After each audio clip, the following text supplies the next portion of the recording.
മക്കബായരുടെ ഒന്നാം പുസ്തകം അധ്യായം 14. ശിമയോന്റെ മഹത്വം.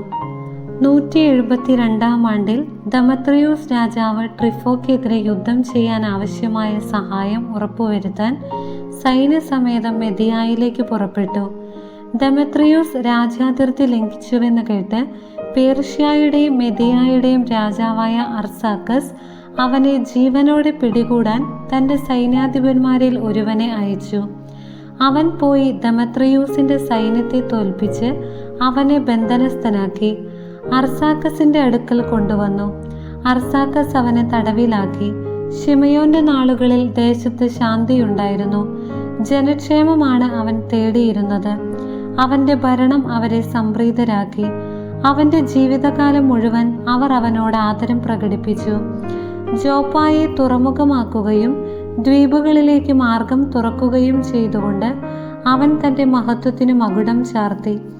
അവൻ രാജ്യാതിർത്തികൾ വിസ്തൃതമാക്കുകയും രാജ്യം പൂർണ്ണ നിയന്ത്രണത്തിൽ വരുത്തുകയും ചെയ്തു. അവൻ അസംഖ്യം തടവുകാരെ സമ്പാദിച്ചു. ഗസറായും ബേത്സൂറും കോട്ടയും അവൻ തൻ്റെ ഭരണത്തിൻ കീഴിലാക്കുകയും അവിടെ നിന്നും മ്ലേച്ഛതകൾ നീക്കിക്കളയുകയും ചെയ്തു. അവനെ എതിർക്കാൻ ആരുമുണ്ടായില്ല. സമാധാനത്തോടെ അവർ നിലമുഴുതു. ഭൂമി ധാരാളം വിളവ് നൽകി. സമതലത്തിലെ വൃക്ഷങ്ങൾ അവയുടെ ഫലങ്ങളും. വൃദ്ധന്മാർ നിരത്തുകളിൽ കൂടിയിരുന്ന് തങ്ങൾക്ക് ലഭിച്ച നന്മകളെക്കുറിച്ച് സംസാരിച്ചു. യുവാക്കൾ പ്രൗഢവും യുദ്ധോചിതവുമായ വസ്ത്രങ്ങൾ അണിഞ്ഞു. നഗരങ്ങളെ അവൻ പ്രതിരോധ സജ്ജമാക്കുകയും അവയിൽ ആഹാരം വിതരണം ചെയ്യുകയും ചെയ്തു. അവന്റെ ഖ്യാതി ഭൂമിയുടെ അതിർത്തികളോളം വ്യാപിച്ചു. അവൻ ദേശത്ത് സമാധാനം സ്ഥാപിച്ചതിനാൽ ഇസ്രായേൽ അത്യധികം ആഹ്ലാദിച്ചു.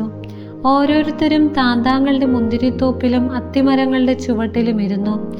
അവരെ ഭയപ്പെടുത്താൻ ആരും ഉണ്ടായിരുന്നില്ല. അവർക്കെതിരെ പടവെട്ടാൻ ദേശത്താരും അവശേഷിച്ചില്ല. അന്നാളുകളിൽ രാജാക്കന്മാർ തകർക്കപ്പെട്ടിരുന്നു. അവൻ ജനത്തിലെ എളിയവർക്ക് സംരക്ഷണം നൽകി. നിയമപാലനത്തിൽ ശ്രദ്ധിക്കുകയും നിയമനിഷേധകരെയും ദുഷ്ടന്മാരെയും നശിപ്പിക്കുകയും ചെയ്തു. അവൻ ദേവാലയത്തിന്റെ പ്രൗഢി വർദ്ധിപ്പിക്കുകയും വിശുദ്ധ സ്ഥലത്തെ പാത്രങ്ങളുടെ എണ്ണം കൂട്ടുകയും ചെയ്തു. സ്പാർത്തായും റോമായുമായി സഖ്യം പുതുക്കുന്നു. ജോനാഥന്റെ മരണവാർത്ത റോമായിലും സ്പാർത്തായിലും എത്തി. അവർ അഗാധമായി ദുഃഖിച്ചു. ജോനാഥന്റെ സ്ഥാനത്ത് അവന്റെ സഹോദരൻ ശിമയോൻ പ്രധാന പുരോഹിതനായെന്നും രാജ്യവും അതിലെ നഗരങ്ങളും അവന്റെ അധീനതയിലാണെന്നും അവരറിഞ്ഞു.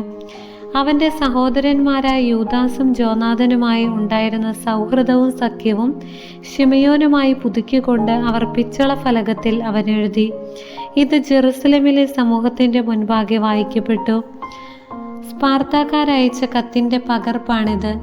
പ്രധാന പുരോഹിതനായ ശിമയോനും ശ്രേഷ്ഠന്മാർക്കും പുരോഹിതന്മാർക്കും ഞങ്ങളുടെ സഹോദരനായ മറ്റു യഹൂദർക്കും സ്പാർത്ത നഗരത്തിൻ്റെയും അധിപന്മാരുടെയും അഭിവാദനം. ഞങ്ങളുടെ അടുക്കലേക്ക് അയച്ച ദൂതന്മാർ നിങ്ങളുടെ മഹിമ പ്രതാപങ്ങളെക്കുറിച്ച് ഞങ്ങളോട് വിവരിച്ചു പറഞ്ഞു. അവരുടെ ആഗമനം ഞങ്ങളിൽ സന്തുഷ്ടി ഉളവാക്കി.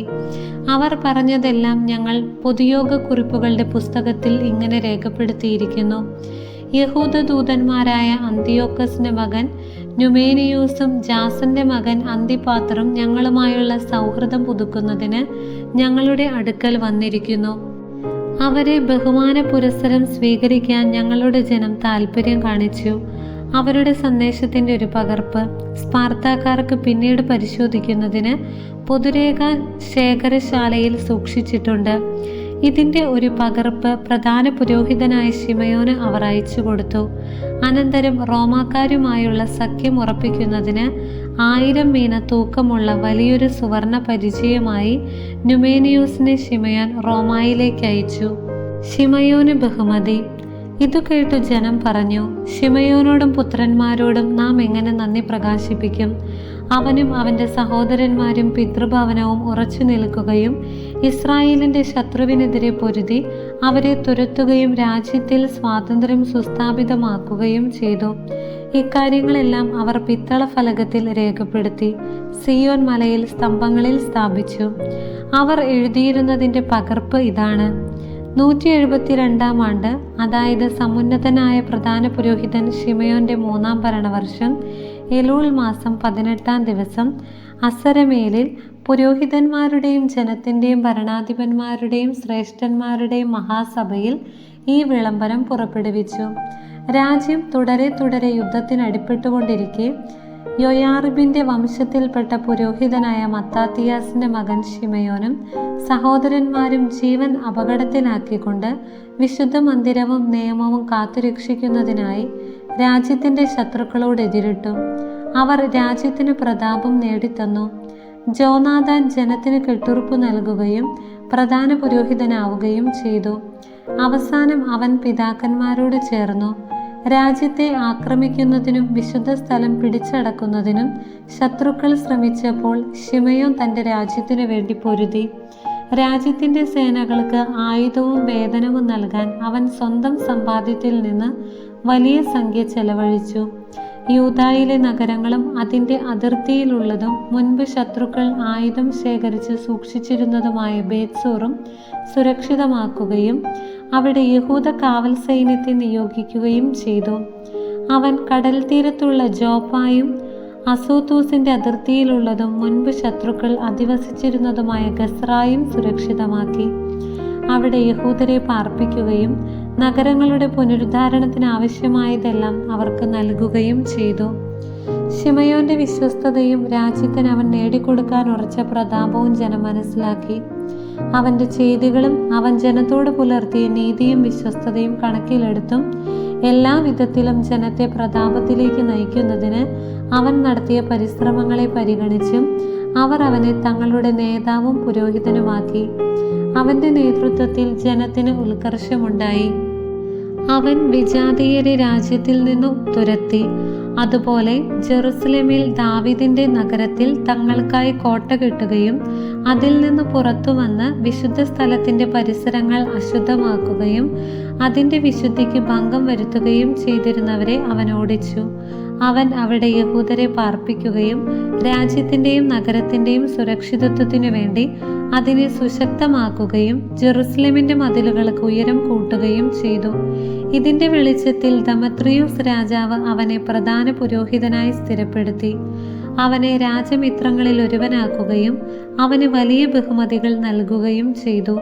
എന്തുകൊണ്ടെന്നാൽ റോമാക്കാർ യഹൂദരെ സുഹൃത്തുക്കളും സഖ്യകക്ഷികളും സഹോദരരുമായി പരിഗണിച്ചിരുന്നുവെന്നും ശിമയോന്റെ ദൂതന്മാരെ അവർ ബഹുമാന പുരസ്സരം സ്വീകരിച്ചുവെന്നും അവൻ കേട്ടിരുന്നു. വിശ്വസനീയമായ ഒരു പ്രവാചകന്റെ ആവിർഭാവം വരെ ശിമയോൻ നേതാവും പ്രധാന പുരോഹിതനും ആയിരിക്കട്ടെ എന്ന് യഹൂദരും പുരോഹിതരും തീരുമാനിച്ചു. അവൻ അവരുടെ ഭരണാധികാരിയായിരിക്കുകയും വിശുദ്ധ സ്ഥലത്തിൻ്റെ ചുമതല വഹിക്കുകയും ചെയ്യേണ്ടിയിരുന്നു. അതിലെ ശുശ്രൂഷകൾക്കും രാജ്യത്തിൻ്റെയും ആയുധങ്ങളുടെയും ശക്തിദുർഗങ്ങളുടെയും മേൽനോട്ടത്തിനും ആളുകളെ നിയമിക്കേണ്ടതും അവനായിരുന്നു. സകലരും അവനെ അനുസരിക്കണം. രാജ്യത്ത് എഴുതപ്പെടുന്ന കരാറുകളെല്ലാം അവൻ്റെ നാമത്തിലായിരിക്കണം. അവൻ രാജകീയ വസ്ത്രം ധരിക്കുകയും സ്വർണ്ണാഭരണം അണിയുകയും വേണം. ജനങ്ങളിലോ പുരോഹിതന്മാരിലോ ആരും ഈ തീരുമാനങ്ങളിലൊന്നും അസാധുവാക്കുകയോ അവൻ്റെ വാക്കുകൾ ധിക്കരിക്കുകയോ അവൻ്റെ അനുവാദം കൂടാതെ രാജ്യത്ത് സമ്മേളനങ്ങൾ വിളിച്ചുകൂട്ടുകയോ രാജകീയ വസ്ത്രം ധരിക്കുകയോ സ്വർണ്ണക്കൊളുത്ത് അണിയുകയോ ചെയ്യാൻ പാടില്ല. ഈ തീരുമാനത്തിനെതിരെ പ്രവർത്തിക്കുകയോ അവയിൽ ഏതെങ്കിലും ഒന്ന് അസാധുവാക്കുകയോ ചെയ്യുന്നവൻ ശിക്ഷാർഹനായിരിക്കും. ഈ തീരുമാനങ്ങൾക്കനുസൃതമായി പ്രവർത്തിക്കാനുള്ള അവകാശം ശിമയോന് നൽകുന്നതിന് ജനം സമ്മതിച്ചു. പ്രധാന പുരോഹിതനും യഹൂദ ജനത്തിൻ്റെയും പുരോഹിതന്മാരുടെയും അധിപനും സംരക്ഷകനുമായിരിക്കാമെന്ന് ശിമയോൻ ഏറ്റു. ഈ കൽപ്പന പിത്തള തകിടിൽ ആലേഖനം ചെയ്ത് ദേവാലയത്തിൻ്റെ പരിസരത്ത് ശ്രദ്ധേയമായ ഒരു സ്ഥലത്ത് സ്ഥാപിക്കാൻ അവർ നിർദ്ദേശം നൽകി. ശിമയോനും പുത്രന്മാർക്കും ലഭ്യമാകേണ്ടതിന് അതിൻ്റെ ഒരു പകർപ്പ് ഭണ്ഡാരത്തിൽ സൂക്ഷിക്കാൻ അവർ ആജ്ഞാപിച്ചു. ദൈവമായ കർത്താവിന് സ്തുതി.